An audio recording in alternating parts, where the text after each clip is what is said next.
আজকে সকালে নাস্তা করার জন্য আমরা মোল্লা হোটেলে যাচ্ছি, আমরাইত বাজার। এখানে বিগ সাইজের রুটি হয়।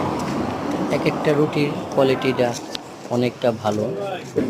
আপনার দুইটা রুটি খাইলে তিনটা রুটি নিতে হয় না, পেট ভরে যায়। এবং মোল্লা বিরিয়ানি অ্যান্ড ফুড হোটেলে আপনার কোয়ালিটি সম্পূর্ণ ভালো এবং হোটেলের মালিক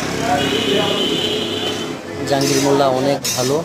এবং এখানে সবজি খুব ভালো ভালো মানের। শাকিল বন্ধু আসছে, অর্ডার দিছে। এখানে সিরিয়ালের জন্য বসে থাকতে হয়, কারণ কোয়ালিটি ভালো তো লোকজন অনেক আসা যাওয়া করে। এখানে কাঁচা কাঠলের হাট আছে, এই সিজনে একটু ভিড় হয়। দেখেন রুটির মান কোয়ালিটি অনেক ভালো, সবজি ভালো।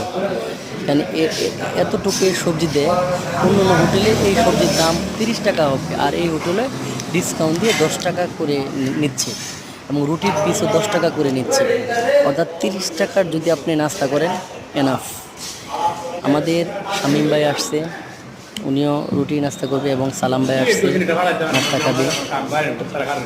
এখানে অনেকে আসতেছে, ওরা আসছে সিরিয়াল পায় নাই। শামীম ভাই পাইছে, সালাম ভাই পায় নাই।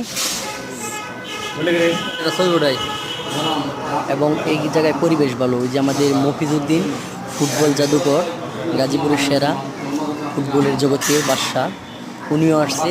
এখানে পরিবেশ ভালো, খাবারের কোয়ালিটি ভালো।